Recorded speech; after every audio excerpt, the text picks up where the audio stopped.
one of the best things we can do as just like a simple rule of thumb is, am I choosing a side here either way? Because if I'm choosing a side, I'm being manipulated by the negative polarity. Because in the positive polarity of unity, there's no sides. All is one. All people are equally valid. And I see, very few people, unfortunately, really championing that right now. And so I think you and I and everyone listening need to be championing that message of there's no right or wrong side here, guys. War is insane and it's never the solution. We should be crying for peace and resolution to this conflict. And hey, let's sit down between Jews and Palestinians. Let's have an open forum. Let's do something to talk to each other rather than just bomb each other and get angry at each other. Clearly, that's not been working since the Crusades, right? So we've got to come up with a better solution. And the only solution is stepping into unity consciousness. Hello, my friends. Welcome back to Reconditioned in a very bizarre moment in time where I'm bringing you this episode in an attempt to help us reach a place of peace and unity. I cancelled last week's episode. It didn't feel appropriate with everything that is going on in the Middle East, and I'm bringing you this episode now. Aaron and I were supposed to record an episode together, our second episode. He came on a few months ago, and it was so great that we got another one in to go deeper into speaking about surrender. But with everything that's going on, and based on his work being so related to everything that I want to speak about right now, in terms of how we bring ourselves to a place of true peace, it felt like the perfect episode to record at the moment. So this was really an impromptu from the heart episode. There was no preparation. I didn't read out his bio, any of that stuff. You can go back and hear the previous episode I recorded with Aaron to hear that if you want. He is an amazing spiritual teacher. I highly recommend going onto his YouTube channel. His videos are incredible. He has a membership called the 4D University, which is unreal. His teachings on pretty much everything consciousness related are profound. And in this episode, we speak and we go deep into how, through the pain, through the grief, through the trauma, through the sadness, through the rage, we find that true connection to consciousness in order to be able to open our hearts to love, and why that is the only way we will experience peace. And if you're listening to this and that's triggering you because you're in a place of wanting revenge, I understand you. I understand you. I am half Israeli. I grew up in Israel. I am Jewish. But I know in my heart that it has never worked before. It has never created peace, and it's not going to work now.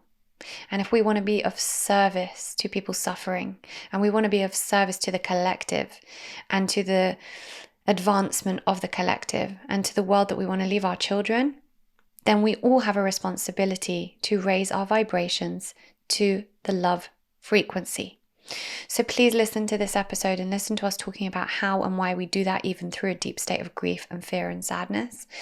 And we spoke at the end about perhaps if there are lots of questions coming up around this episode, Aaron and I doing a Q&A Instagram live where we will take all your questions and Aaron can answer them.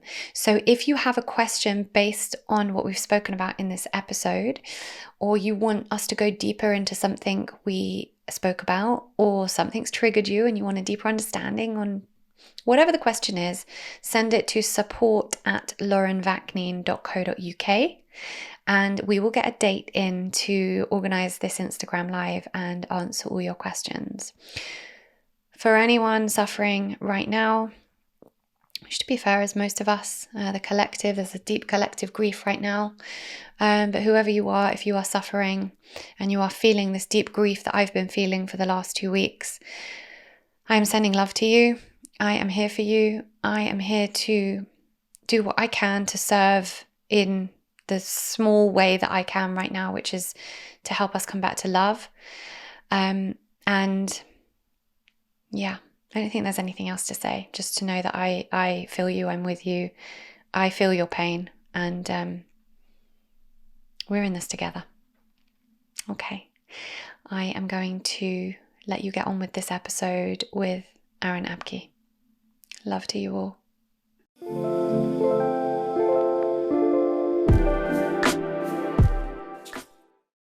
If you've been here a while, you'll know that I believe that we should get whatever we can in the way of nutrition through food. And where we can't get it through food, that's where we supplement.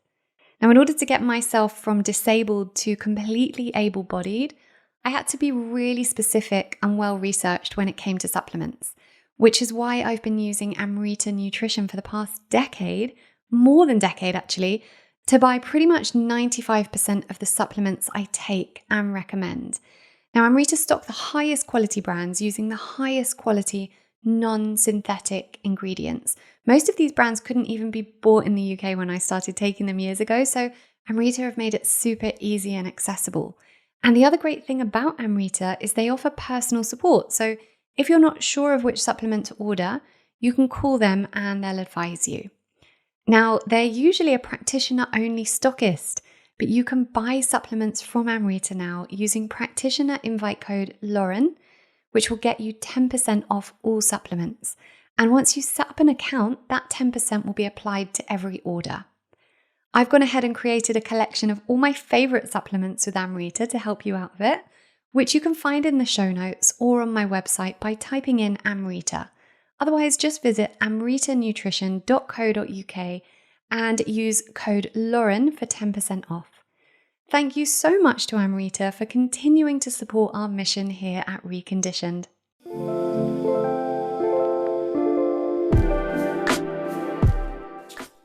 So I'm back with another episode with Aaron Abke, who originally we had booked in another episode because we spoke for so long last time about so many different things and we wanted to go deeper into talking about surrender. But today, if you are listening in real time, it's 2 weeks after, nearly 2 weeks after what has been happening in the Middle East. And so I thought now was the perfect time to have this conversation with Aaron about unity and peace and how we get back to that place.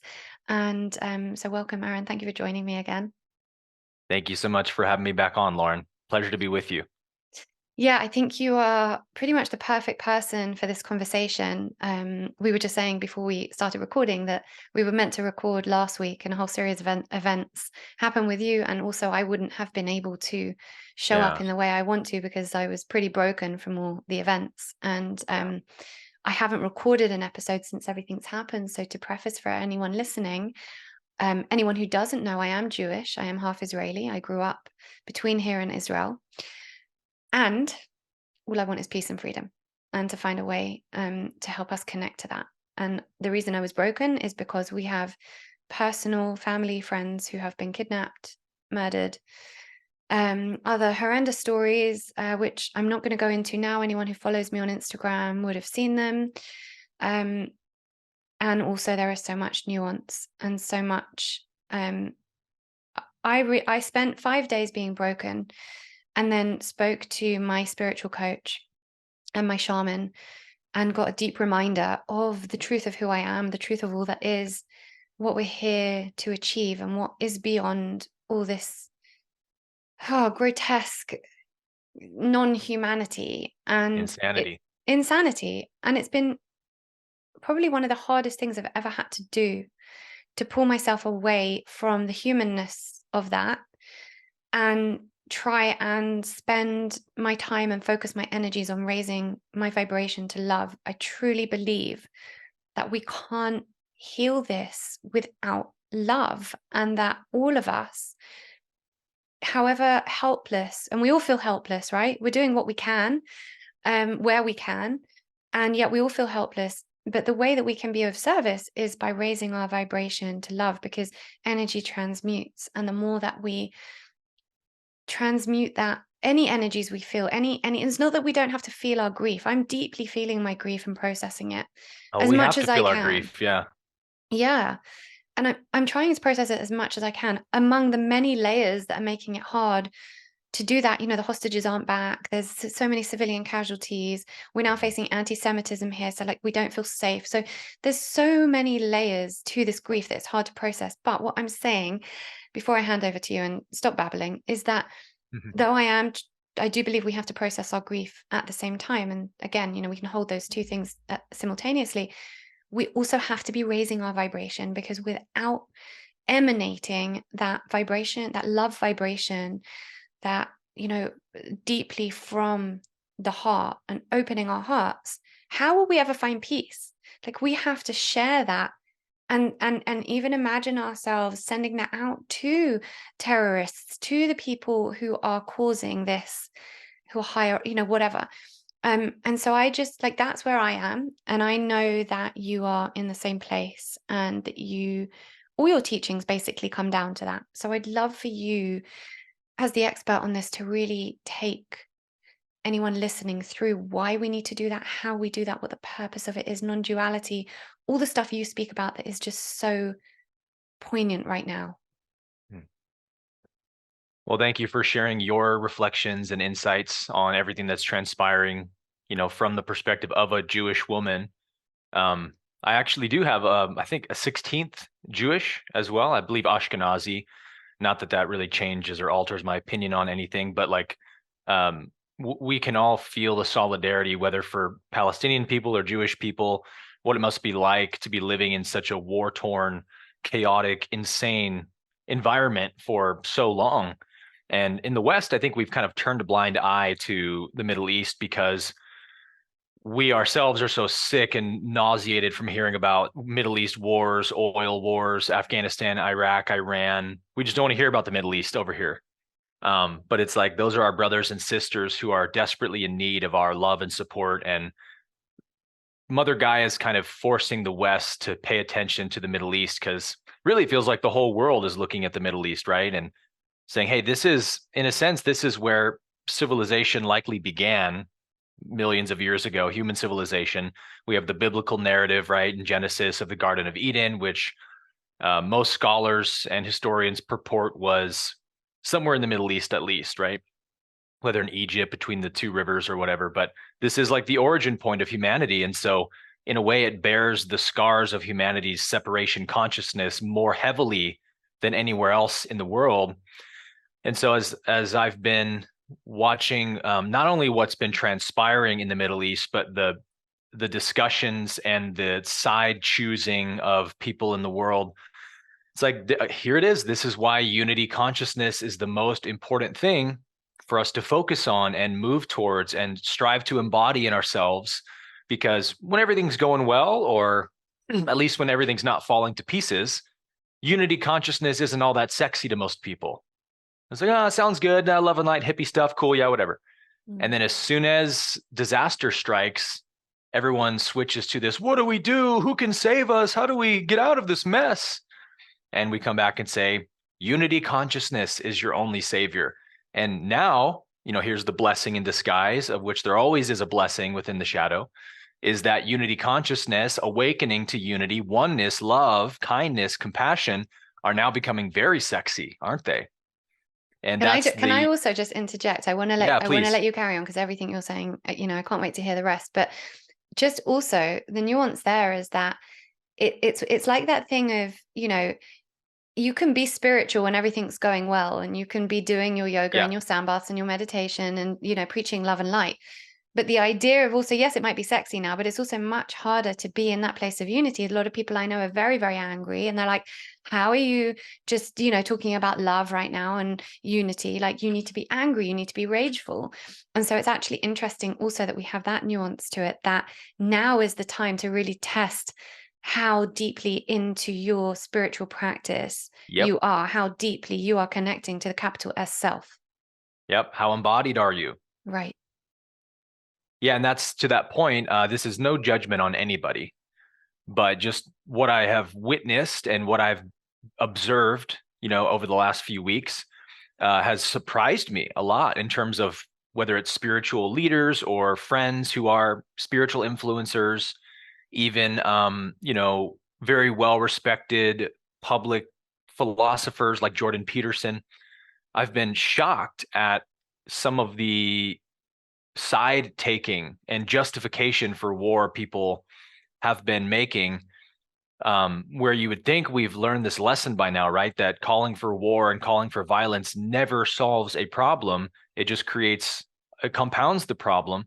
And how many more times do we need to do this before we learn this lesson? And again, everything always comes back to we've got to wake up, we've got to raise our consciousness on this planet out of separation. Like we're so separate and divided from each other, Jew, Muslim, Palestinian, Israeli. We could look at any nation in the world and you'll find a polarized people group somewhere, whether it's Republicans, Democrats, conservatives, liberals. It's in the UK, it's in Canada, it's in South America, it's in North America. Everywhere you look that there's a government, the people are divided and split. And I think that that's really the first job of any world government, is to keep the people divided, because unity is power. And this is something I talk about on other shows I've done. One of them is called The Rabbit Hole, where we kind of unpack the metaphysical dynamics in the world and politics, economies, like what's really going on spiritually behind these energies. And the first thing everyone should really be aware of when it comes to governments is that the first true, let's say, enemy in the eyes of any government, the first real threat on the radar of any government, far more than any other country, any other military, the first and most important threat they are constantly monitoring is their own people. Because if the people don't like the decisions of the government, they outnumber the government 1,000,000 to 1 at least. So within the snap of a finger, if there's unity, change can be made. If there's division and separation, there's lockdown control of the population, and they can't make any changes in their own favor. So this is why we see mainstream media, politicians constantly sowing these little seeds of division and hatred and enmity towards each other. And that's really a big part of what's torn the Middle East apart for so long, is the constant rhetoric, right, and ideologies between the two factions, always getting inflamed through the media, through politicians. And that's what we have to wake up to, right, is that as I call it, the negative polarity is what we would call darkness or evil. Some people call it. The negative polarity has taken control of every world government on earth and tries to use that power to keep people divided so that they don't wake up to their unity and oneness and overthrow their corrupt governments and take away all their power. And so what I find interesting, Lauren, and I'd love to hear your thoughts, is really this like fifth generational warfare that we're seeing now, as this planet's evolving at such a rapid pace. It's almost staggering to behold as you're alive on this planet. The technology, the different avenues for communication and misinformation and all this stuff is just exploding by the day. And so haven't we seen a perfect example of this through the Middle East conflict? First, we heard that it was kind of interesting, right? It's like, we know that they attacked a music festival and pulled people out of their homes and apparently killed babies in their cribs and all this stuff. Hamas, I'm talking about. And they still needed to add this other rhetoric on top that, they decapitated 40 babies because they just want to enrage people. Like, how could they do that? Go bomb them, And that worked to enrage people to say, go bomb Gaza, level it to the ground, like people are justifying for war. And then on the other side, Hamas then sows their misinformation that, Israel just bombed a hospital, killed 500 people. And I watched CNN, MSNBC, New York Times, every single major news outlet reported that story like it was fact. And when I first saw the headline, I was like, I'm highly skeptical of that. And I think that about almost every headline, because we're in a fifth generational warfare, which is information, right? It's a war of ideas and technology. But sure enough, like a day later, it starts to come out that no, there was no bomb. There was no hospital even bombed. Nothing happened, actually. One rocket misfired into a parking lot. So how did all these news outlets report a story as fact that never even happened? And there was no evidence for it. At the best, it means that these are not real journalists, right? The first rule of journalism is always double check your sources before you say anything. The worst thing for a true journalist is to report false information, right? A journalist wants to be in integrity and only report the truth, speak truth to power, right? So a good journalist always double checks their sources. So at best, it means that these outlets are not trying to do real journalism. They're trying to report inflammatory headlines, right? But at the very worst, what it means is that they're knowingly publishing terrorist propaganda to incite war. So it's like, pick your poison. Which one is it? Either way, we should never give these news outlets credibility in our mind ever again. And so this is the fifth generational warfare that we're stepping into that will require of us incredible spiritual discernment, groundedness, mindfulness, self-awareness, patience, because there's headlines flying up everywhere all the time. And if you're just in this constant mode of reactivity, you're getting pulled into those illusions and you're a pawn on the chessboard of the negative polarity, right? They're moving you across the chessboard like they want to, based on the news outlets, based on what the politicians say. They need you to agree with their wars. Otherwise, there is no war if the people don't agree with it. So I think like one of the best things we can do as just like a simple rule of thumb is, am I choosing a side here either way? Because if I'm choosing a side, I'm being manipulated by the negative polarity. Because in the positive polarity of unity, there's no sides. All is one. All people are equally valid. And I see, very few people, unfortunately, really championing that right now. And so I think you and I and everyone listening need to be championing that message of there's no right or wrong side here, guys. War is insane and it's never the solution. We should be crying for peace and resolution to this conflict. And hey, let's sit down between Jews and Palestinians. Let's have an open forum. Let's do something to talk to each other rather than just bomb each other and get angry at each other. Clearly, that's not been working since the Crusades, right? So we've got to come up with a better solution. And the only solution is stepping into unity consciousness.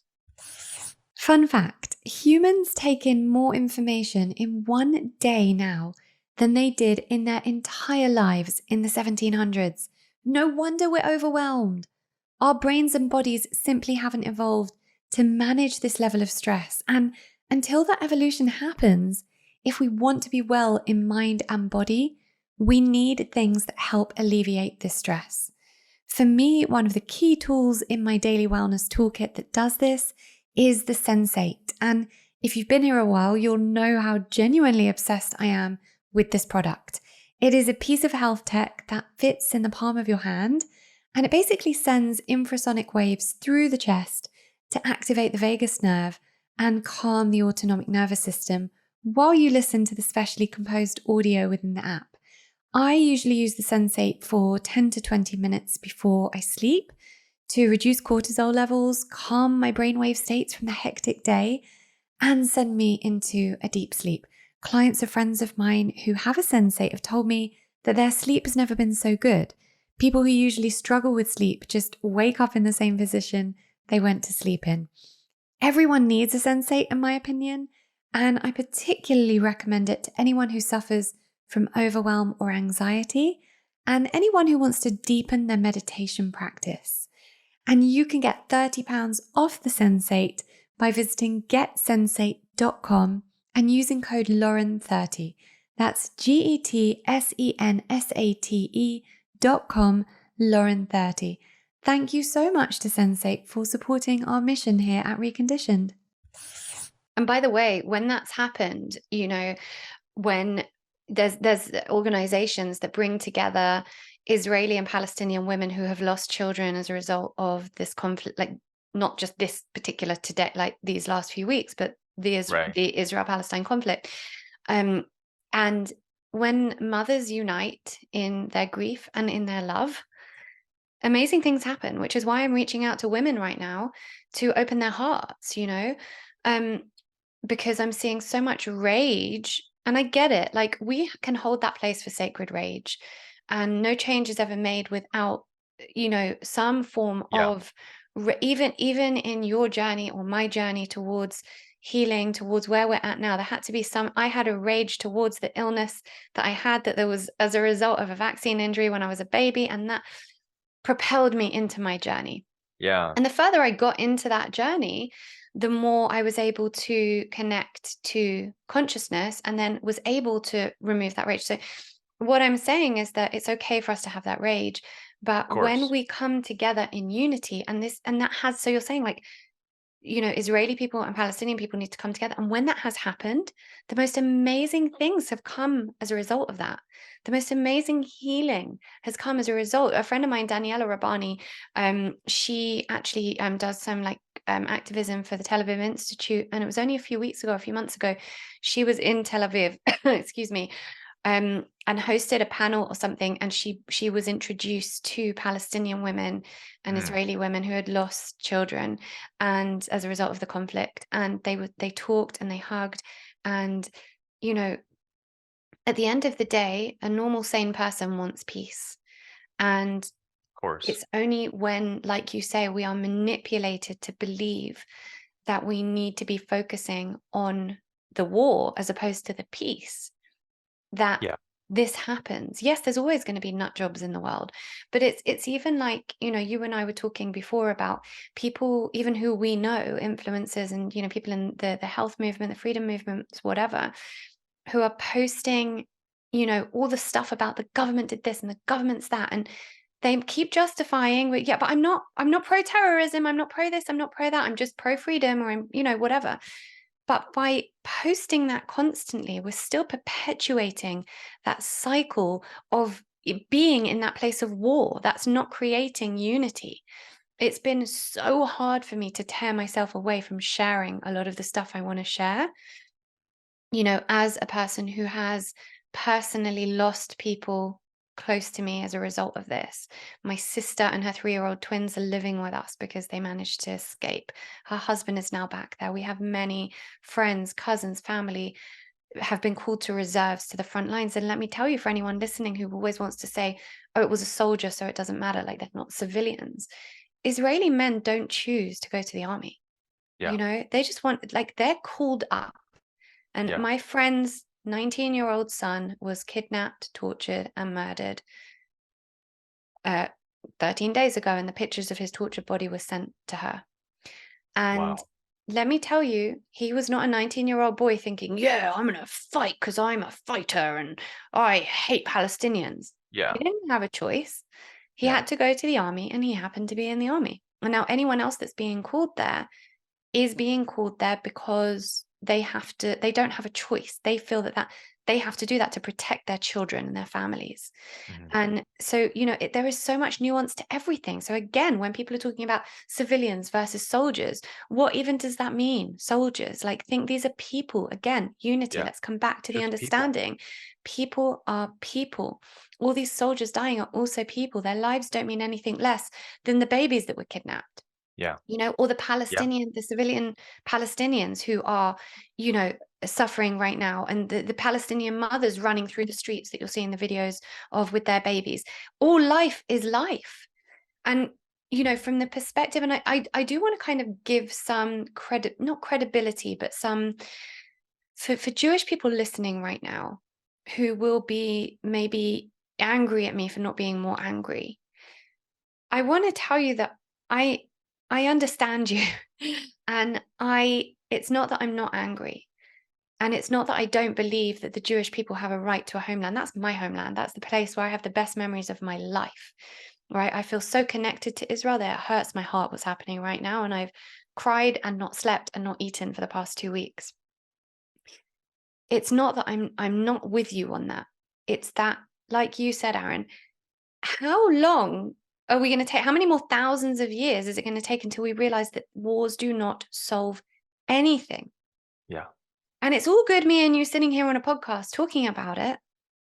But how do we get to that state? How do we convince the person listening now who's angry and has every right to be angry to change their vibration to that of love, to get to a place where they see their own consciousness in every other human being? Yeah. Well, in some respects, we can't convince anyone who's angry that that's the right way. But, this is why I love A Course in Miracles so much, because A Course in Miracles really gets to the heart of what we're talking about right now, which says that all real war is happening in the minds of humans. It's not, there's no actual war in reality, meaning all energy in the universe is naturally intelligent and harmonious, meaning when left to itself, it only creates perfect harmony And all things exist in relationship. This is a law of the universe that you cannot deny. Anywhere you look, anything you observe in the universe is existing in a relationship with everything else around it. So everything functions off of cooperation and harmony and relationship and unity. And so, in the mind of a person who doesn't see the true nature of the universe as oneness, unity, relationship, they will separate themselves in their mind and say, I'm separate from this universe, which means it's threatening to me. It's something to be afraid of. It's something to struggle against and resist when it doesn't go my way. And that's what we call separation consciousness, which is the third chakra, the solar plexus. And that's the chakra that 99% of humanity is stuck in and struggling to move into the heart chakra, the fourth chakra, which is where unity consciousness opens up, where our vibration, our frequency is now high enough that we can perceive the unity of creation. We can realize, literally like a child would realize it, oh, the whole universe is one. Everything's connected. Everything depends on everything else. All things exist in relationship. And that is an inherently loving realization. And it intuitively calls you to be kind, to forgive, to overlook your brother's sins, because as Jesus said, they know not what they do. They're trapped in that third chakra of separation. So I can't convince anyone to move into the heart chakra, but what I can do is I can demonstrate unity consciousness. And through the demonstration, people wake up and say, oh, there is a higher way of being. There is a higher level of consciousness available outside of war and insanity and division. And so in this experience we're having right now, the best thing anybody can do is to watch their own reactivity to the conflict, watch how their ego wants to choose a side, or watch how your ego wants to justify violence in some way. Even the little subtle justifications, right? Where people will say like, well, I don't support violence, but you get what you pay for sometimes. What did they expect? What did they expect? It's karma. Yeah. What did they expect?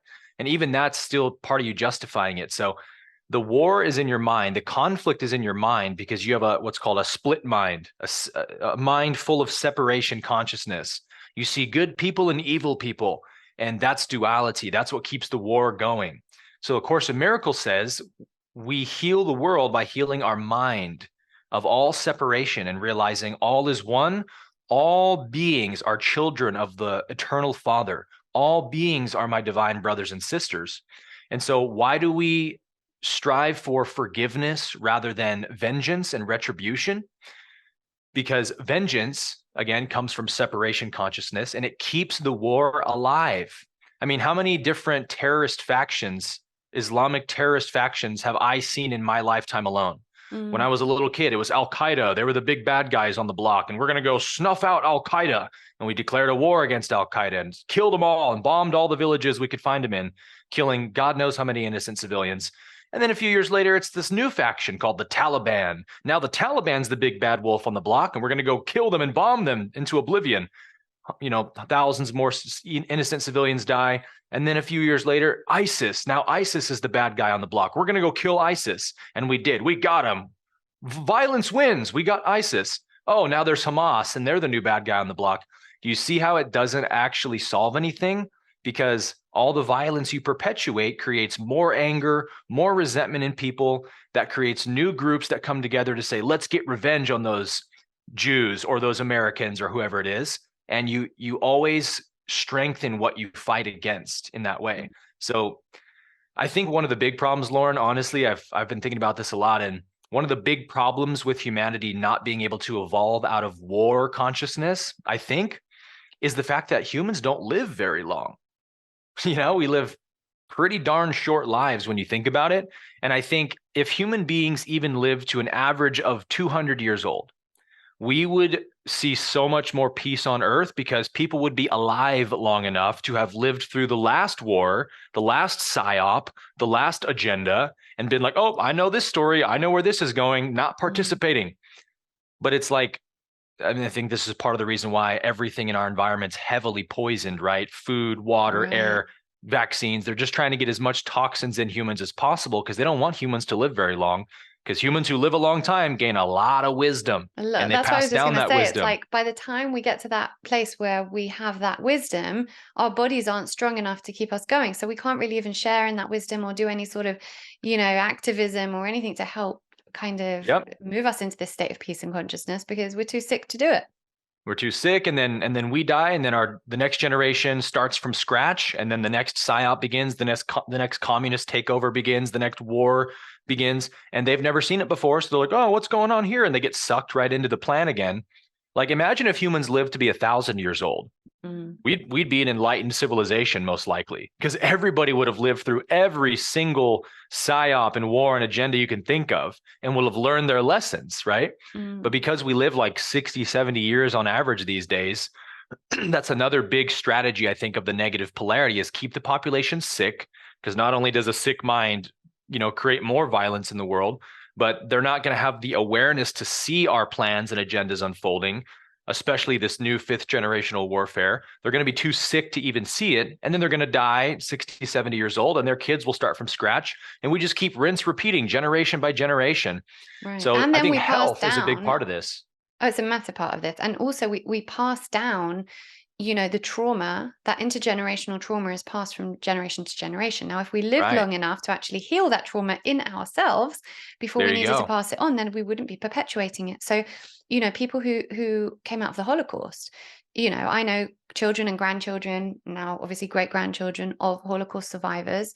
And wow, the trauma that is passed down both through the DNA in the ways that people who are ancestor descendants of Holocaust survivors, in the ways that they behave in terms of fear and safety and things like that, food as well, although most Jews actually have that thing with food. We make a joke about it, but it's actually not funny because we've always been chucked out of every country throughout history. And so, Jews have this thing about like always having enough food, always having their cupboards stocked, because we don't know when our next meal is going to be or when you're going to be able to feed your children next. A lot of trauma. A lot of trauma. And if we lived long enough to heal that in ourselves, we wouldn't need to pass it down. And I totally agree with you. And I think this is why part of my purpose has been from going from being so severely sick to healing myself and showing myself and others that that is possible, and that we can actually help ourselves live longer, and we can heal the body, which then leads to us wanting to heal the mind and the spirit. And then, so I think that's such a good point about if we lived longer. Yeah. It's something I hadn't really considered that much until recently. There's a lot of things in the Law of One that talk about this. When Ra is asked in the Law of One why they came to the Egyptians 11,000 years ago, they said that it was because Egyptians were living like 30 to 40 years lifespan. And I actually went to an Egyptian museum in Denver a couple of years ago, and it was really amazing because you go tour all these different sarcophaguses and stuff and Egyptian relics, and you're reading the history. And a lot of the tombs, they would say, this person was 32 years old when they died. This person was 33. The average lifespan was 35 or whatever. I'm just like, what? That's my age. I can't imagine dying of old age right now. And Ross says, yeah, they were living such short lives that they didn't have the ability to grow spiritually. So Ross says they were stuck in this perpetual spiritual childhood they could never get out of. And the actual third density life cycle, and for those of you who aren't familiar with Law of One terminology, forgive me, I'll try to qualify it for you.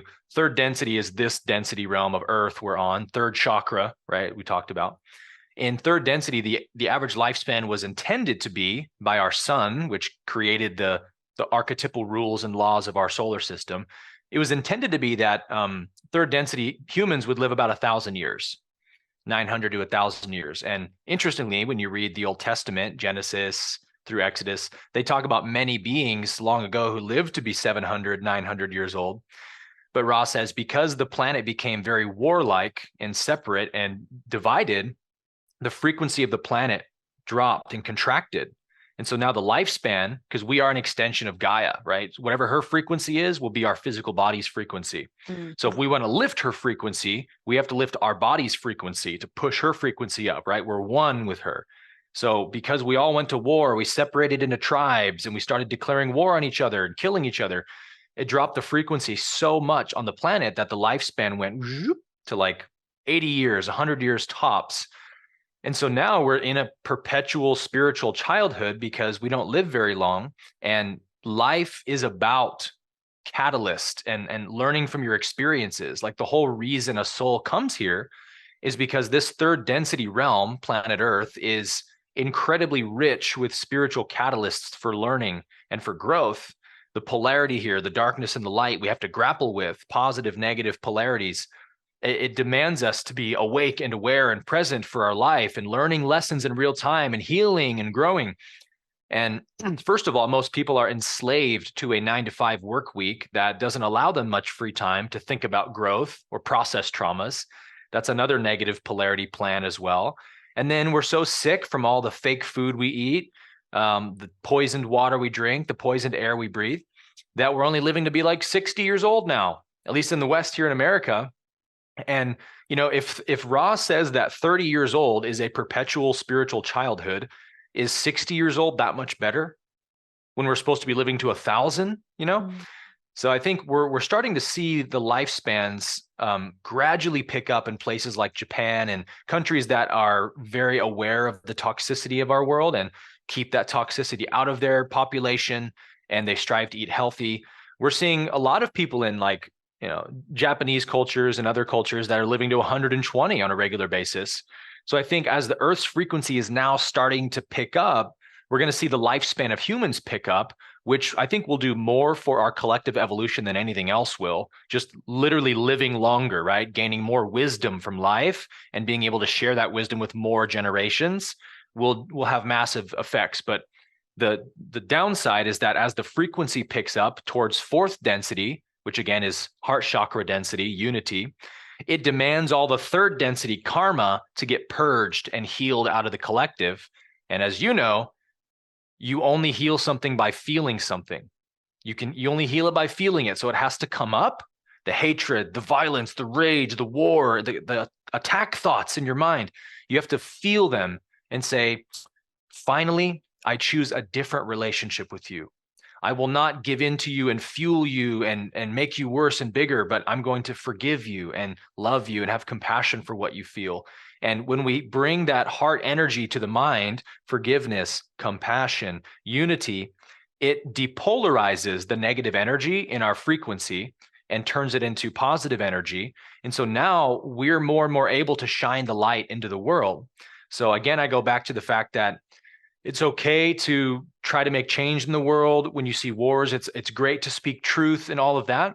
But the most important thing we have to take responsibility over is our own state of consciousness. Removing all war from my mind is how I remove war from the collective. So again, let me pay attention to how I'm reacting to the news headlines and find any angry thoughts in me and judgmental thoughts. That's the war that I need to heal and forgive. Mm. Just need to take a moment to integrate that. Thank you for that. Would you say that your biggest tool in helping you achieve that is A Course in Miracles? Likely, yeah, probably. That and the Law of One teachings. Because the thing is, this is what we always say, isn't it? We've been given everything we need to get to that place. Absolutely. And it is all this external noise that we are distracted by that prevents us from doing it. And again, I will come back to being in a very understanding place of everyone listening now who's feeling triggered. Because it's not that some part of me isn't there or doesn't feel that. I understand from the perspective of Israeli people and Jewish people all around the world who feel that this one tiny country that fits 7 million people in the middle of the world is the only place where we supposedly were able to feel safe. And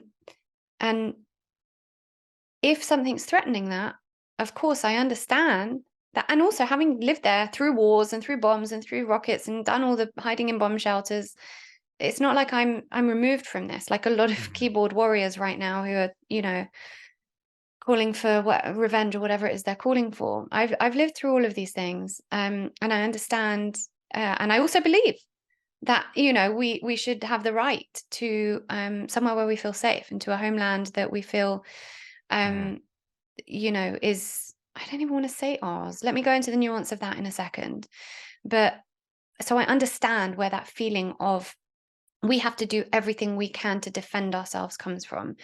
And having lived through that, like, I truly do. And when I spoke to, a mutual friend of you and I, yours and mine, explaining that the constant posting about, the governments and was just creating more unity.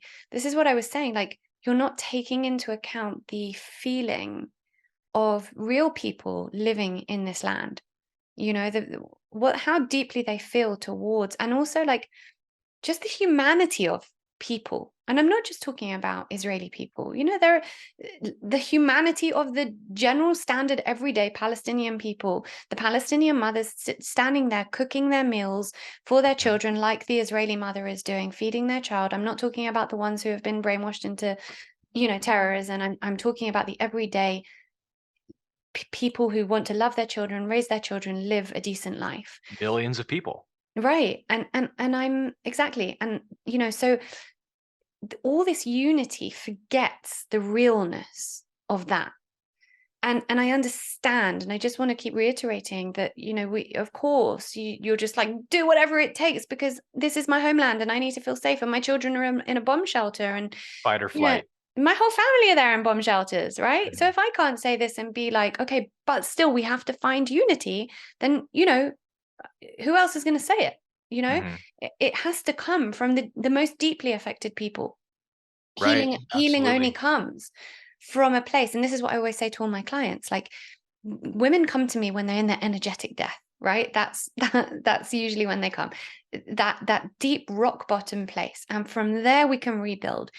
I always use the example of, had I not have got sick as I got when I was 18 and become head to toe disabled, I would never have worked as hard as I did to find the answers to heal. Because if I just had the Yep. same kind of mild arthritis, well, it wasn't mild, sometimes it was quite bad, but it was semi-manageable throughout my childhood. I didn't know any different because I'd had it since I was a baby. So I would have just carried on like that. Nothing would have pushed me to make any great change. But the fact that it got as bad as it did was like, okay, I can't live with this. I need to make a change. So it comes from the most deeply affected people, that we have to say, okay, yes, we believe in the protection of our people. And yes, we believe that we, deserve a country where we can feel safe. And yes, we believe in whatever it is we believe in. And also, not but, and also, this has never worked. And I have a Yes. responsibility right now as a human being, or a cosmic being living a human experience, to do whatever I can to change this for the next generation. Because until I change it within me, it is never going to change. And that is what is freaking hard. Yeah. Yeah. It's not easy.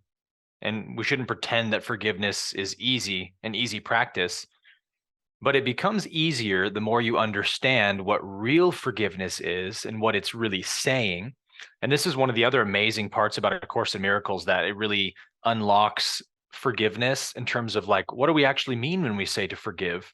Because the ego says, oh, if I forgive, you're saying to basically excuse my abuser from their abuse, and to say, no problem, I'll be your doormat. You can hurt me and I'll just let you off the hook. I forgive you. That's not forgiveness. That's not what forgiveness is saying. Forgiveness is the highest act of strength available. It's the highest demonstration of inner strength available, because forgiveness says, I know who I am. Like you just said, Lauren, I'm a cosmic, eternal being living a temporary human experience. And even if I wasn't killed in this war, my physical body's still going to die at some point. I'm not a human. I'm not going to be here forever. I'm an eternal being having a human experience. And so, because that's how I know myself, that what I am cannot be bombed, cannot be terrorized, cannot be hurt in any way, I am one with God, as all beings are, then from that inner place of self-knowledge and self-realization, I say, I forgive you, because as Jesus said, you know not what you do. I will not participate in your war with you by resenting you. Because if I even resent my attacker, I'm participating in their attack. I'm Mm. fueling it, right? Because what you fight, you strengthen. So this is why Jesus said, when your enemy strikes you, turn to him the other cheek as well, because it depolarizes the attacker. the attacker must have some kind of resistance from you to keep attacking. But it's just energetically like a block to someone who wishes to abuse someone that submits to it with love. They want to find someone who wants to have war with them. So this is the energetics, the metaphysics of forgiveness, which says, I refuse to lower myself to the idea that I'm a fragile, delicate thing that can be attacked, wiped out at the snap of a finger. That's not who I am. And so because I know I'm not a limited, temporary, mortal body, I know that everyone else is not that either. So I refuse to lower other people as well to just being their body. Their body is not who they are. So when I see that somebody, 1,000 people have been murdered or something from a Hamas terror attack, I don't let that enrage me because I don't believe those people actually died. Yes, their physical bodies ended this incarnation, but they are eternal spiritual beings. Nothing God creates can be destroyed. Everything God creates endures forever. And so if I know who they really are, the essence, the spirit of them, I will always see that and know that they're just as alive now and even more so than they were before they were in the body. So I will not let this terror attack inflame me with rage because I see the truth of who those beings are. But what I will do is bring my energy through forgiveness, through sending love, sending light to that region, because what that does in the collective consciousness is it begins to depolarize negative energy. And we got to, at some point, Lauren, wake up to the fact that everything is spiritual, everything is mental, everything is energy. And so as much as it feels like an injustice, if I let myself just sit in rage and attack thoughts towards anyone, I'm adding more negative energy into the collective, which fuels war even more. So the way I like to see it is that I'm the creator of my reality. So whatever I think and feel is what I send out into the universe. It's that combination of thought and feeling. It's okay to think about something as long as there's no emotional charge behind it. As soon as there's a charge, positive or negative, you're now creating and qualifying that energy into the world again. So whether I think a judgmental thought or a loving, forgiving thought, that energy has to pass through my body first before I send it out. So if I think a hateful thought towards Hamas, even though I don't agree with terrorism, of course, if I think a hateful thought towards them, that bolt of lightning of negative energy passes through me before I send it out. And if you know law of attraction, you know that it always returns back to you with accumulated energy. It's the unrevocable law, right? You can't get out of this. So when we tap into these metaphysical principles of thought creates reality, feeling creates reality, and whatever you qualify based on your emotion is what you create more of, then we just feel a natural onus and responsibility to be very mindful about our state of being and to say, I must be attentive to forgive any negative energies coming out of me because I dare not add any more negative energy to this world than it already has. Please, God, let me be a beacon of light and love and healing. And again, we do that by healing our own mind. Yeah, and this is exactly it, isn't it? It's just we have a responsibility now to do that. And yes, it's hard, and yes, this might be triggering. But like we have this deep responsibility now to do this for our world, like you say, for Mother Gaia, for our children. Yeah. And what came to my mind there when you're speaking about that, I'd like to I always kind of reference the Hawkins scale of consciousness. Love it. And yeah, and like forgiveness is so high up on the Hawkins scale of consciousness, right? And fear, hate, love, shame, not love, sorry, fear, hate, shame, grief, like all those things are super, super low.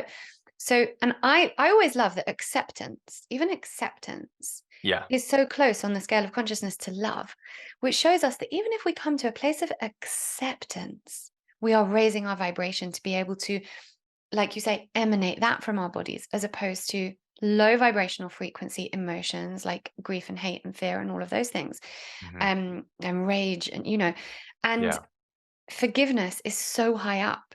So when we can find a way to forgive, we are then raising our energetic vibration. We are vibrating at a higher frequency, emanating that out of us. Because, by the way, for anyone listening to this who might feel a bit skeptical about us talking about energy and frequencies, and most of my audience are not. I know most of you are here with me on this, but for anyone new who's listening to this, this is not woo-woo nonsense. Like, this is measured. We can measure energy now, right? We're measuring it. Plenty of science behind it. Right. Quantum physics is the most exact of all sciences. We know that we can measure energy and frequency. So when You we can measure raise our emotions right, and we very get easily. exactly. So the emotion holds the frequency as well. Yep. So now that's the tricky part, right? That's the challenge, and that's what I'd like you to maybe talk us through. Hmm. For people listening who have been deeply affected by this, like say my friend whose son was kidnapped and murdered listens to this. Hmm. How do we help her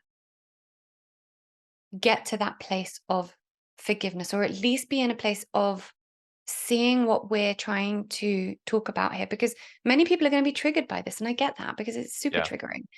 Um, but it's also like when you come to that knowing of the truth of who we are, the Hmm. truth of all that is, there's no escaping from that. You then don't get triggered because you're like, no, but this is capital T truth, you know? Yeah.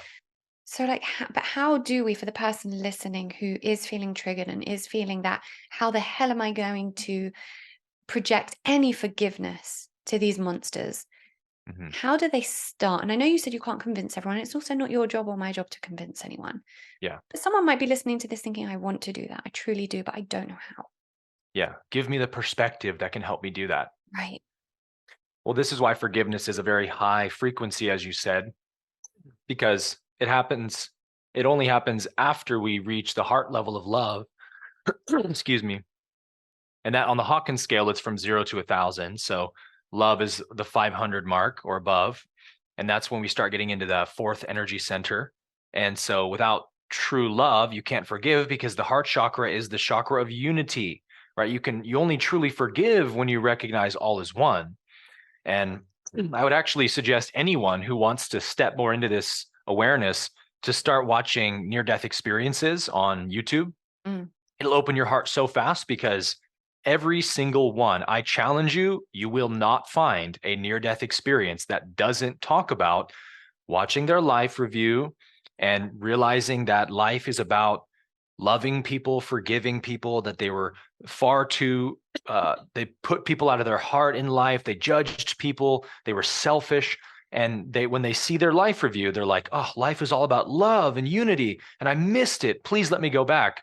And they want that second chance. Everyone who dies and comes back to talk about it says this. So we should start paying attention to that. And the perspective I would offer to your question, Lauren, is you said something important. You said, how do I forgive these monsters? Well, let's think about that idea that they're monsters. Do you think that in their mind, they are monsters, right? Do you think as they're going around killing people, they're like, I'm a monster. I just love killing people. Unfortunately, that's not the case, right? They Mm. absolutely feel like the good guys. They think they're doing justice and enacting righteousness when they kill the 19-year-old Israeli soldier. And that's the difficult pill to swallow, is we want to put people in boxes and say, well, they're just evil. Well, guess what? They don't think they're evil. They think you're evil. So who's right?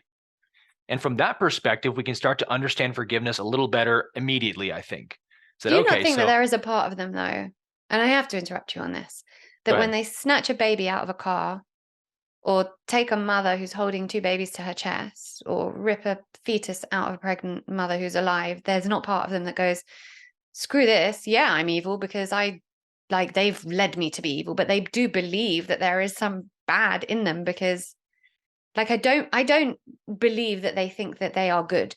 I believe that they think that they're doing it for a righteous reason. I don't necessarily think that they believe that they're good people. Well, I know that some, Hamas, former Hamas members have left and are speaking up right now about what Hamas really is. And this has also been true for other terrorist organizations in the past. But for the vast majority of them, their conscience, has been so suppressed that they truly don't feel anything when they do these things, because they have an idea in their mind. They have a propaganda, an ideology they've been taught since birth, that even in the Quran, I remember reading the Quran when I was a Christian and reading these passages that literally say, slay the infidel wherever ye find them. If you find them in the hilltop, slay them there. If you find them in the mountains, slay them there. And this is the holiest thing that a Muslim can do is to slay the infidel. And these are the kind of passages that inflame these terrorist organizations, Islamic terrorist organizations, because they're like, I'm just following scripture, and scripture is holy and from God. So it's godly to kill the infidel. And so now they have a concept in the conscious mind that they're using to validate their evil acts. And all the while, of course, their heart chakra is saying, no, no, this is wrong. This is not right. But they suppress, suppress, suppress, suppress. And after a certain amount of suppression, you don't feel that guilt anymore because your energy body finally listens to you and says, all right, you don't want to have me around? I won't be around. And this is something that I also recommend people, if you don't believe what I'm saying, to go watch a documentary on Netflix that I'm blanking on the name of it now, but it's a newer documentary that is about the Nazi soldiers from Nazi Germany and telling their story about, being a 19-year-old kid, being a 21-year-old kid, and Hitler and the German army just orders you, like the Jews are being ordered right now, to just run to the defense line and enlist in the army. You have no choice. And they had no clue what they were doing, where they were going. They were just told, show up at this location at this time. And they were gradually propagandized and brainwashed. And they tell the story of like marching these Jewish people to these executions of, they're just shoot them point blank. And they're still not being told they're going to shoot a Jew. They're just like, march these people to this part of the dirt. You're going to stand over here and then wait for your next order. They're like, okay. So they're just following orders, just following orders, just following orders. And then they're like, point and shoot. And they're like, I followed all the other orders, and they shoot. And some of these people describe the enormous trauma of the Nazi soldiers that day when they went back to their camp. There was people were throwing up, convulsing. They were deeply traumatized that they just watched thousands of innocent Jews be slaughtered, and they couldn't cope with it. So they gave them tons and tons of alcohol to try and suppress that trauma. And they said after that, they just kept rinse repeating. And after, 3 or 4 executions, they said these German soldiers were just like another day at the office. They didn't feel anything anymore, because part of what it means to become negatively polarized is that you shut off the heart chakra.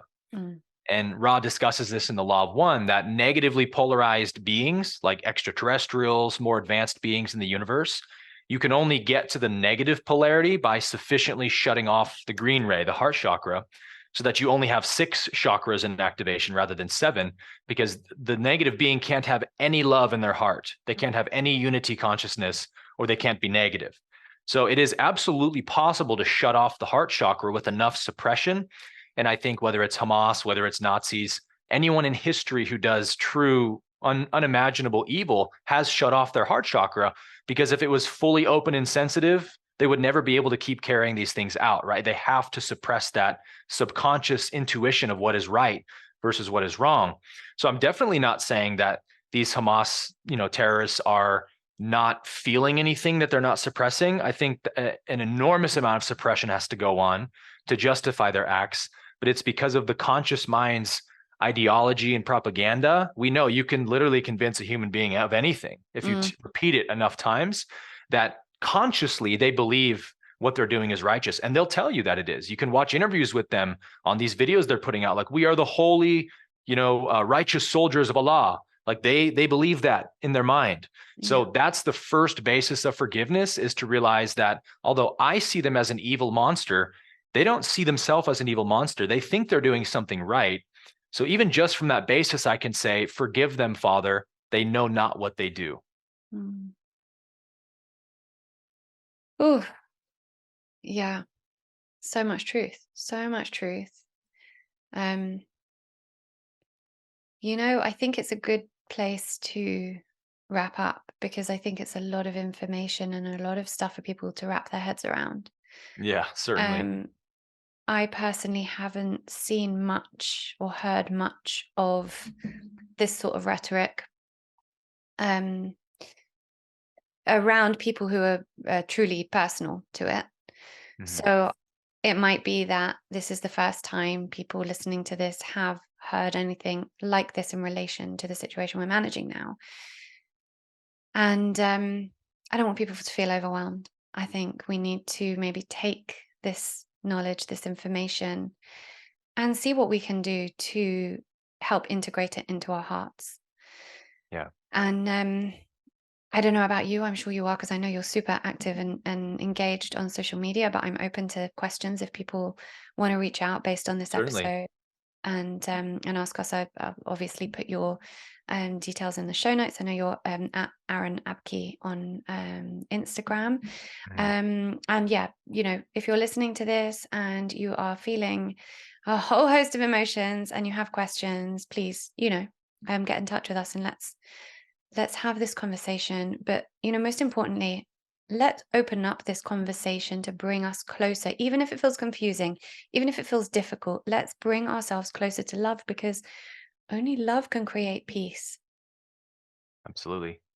Yeah, I would to your point, I would say I would very much be open to fielding any questions that your audience has on these very nuanced and challenging topics right now. We could do a YouTube live or Instagram live and just kind of go through them, because I Mm, love having this conversation, because I do believe this is the answer to our world issues. But to anyone listening who, like Lauren said, this is kind of like new information, you haven't thought about it this way before. These are perspectives you haven't heard before. First of all, I'm not asking you to believe anything I'm saying. I'm offering a perspective that you can take and begin contemplating and maybe try to integrate and see if you find the evidence for it, that forgiveness is the only way to true peace on earth and healing of our world. And so just sit with these ideas maybe and chew over them a little bit and see what comes up for you. mm, But it certainly isn't wrong to feel the anger you're feeling. It certainly isn't wrong to feel anything you're feeling. And you mm. shouldn't suppress what you feel. But we should always be checking in with ourselves saying, okay, I feel this, I accept what I feel, but is sitting in this over and over truly of service to the planet, or is there a higher way to be of service? That'd be the Right. only question I'm, suggesting you to consider. Yeah. And actually, my spiritual coach said to me, I spoke to her 3 days after everything happened, when I was still just on the floor. And she said to me, and she's, born Jewish, by the way. Um, she's actually a Course in Miracles, I don't know, master, whatever. Mm, She's like, really, that's, her teaching. So you and her would align wonderful. really well. She's amazing. And she said to me, do you think that your anger and disgust and deep grief, not that it's not justified, but do you think that it is, because it was the day after we'd found out that our friend had been killed, Mm, do you think that it is serving his mother? And how can you be best of service to her right now? Do you think that it's through these feelings of rage, or do you think that there's a better way to help her in terms of yeah, energy? And that really resonated with me. Um, so yeah, let's maybe do a beautiful. live and get that sorted. And maybe from after this episode, people can send in questions and we can do like a Q&A. Yeah, I would love that. And one last thing I'll offer is that I've also been working on what I believe is a really powerful resource for people to begin plugging into this in a really dynamic way, which is it's called the Global Unity Awakening Network. And what it is we're setting up a sort of like a calendar where people can choose a 30-minute slot one time a week from all over the globe, where eventually we'll have, dozens of people, hundreds of people, hopefully in every 30-minute slot, Sunday through Saturday, meditating on unity, peace on earth, harmony, love, Mm, forgiveness, and sending that light and energy out into the collective.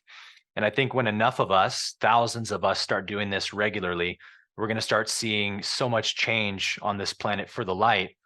And so we're working on that right now. Within the next 2 weeks, I hope to have that live. And I'm also going to create guided meditations on my YouTube channel that are 30 minutes long, that you can just plug and play and just follow the prompts and, send out love from your heart as it's prompted on the meditation.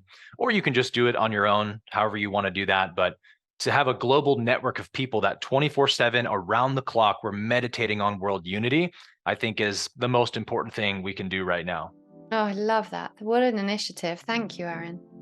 Yeah, I'm very Thank you. excited about it. Thank you for all your work and, for being here and being really the person that I needed to do this with me today. So, yeah, Mm, thank you so I'm much. honored. Thank you, Lauren. I hope you enjoyed this episode of Reconditioned. I am honestly so grateful to each and every person that tunes in. Thank you also for taking responsibility for your own well-being. You should know that just by choosing to listen to podcasts like this that further your well-being, you're moving more deeply into abundance consciousness. Now, don't forget, I have a bunch of free resources over at laurenvakneen.co.uk, as well as every recommendation you could ever need in regards to your well-being on the LV Recommends page, all categorized for your ease. Thank you also to our sponsors. These episodes would not be possible without them, so make sure to check them out and get some pretty awesome discounts on the show notes. And of course, make sure you're subscribed to the podcast so that you can get updated each time a new one is released. Thank you. I appreciate you.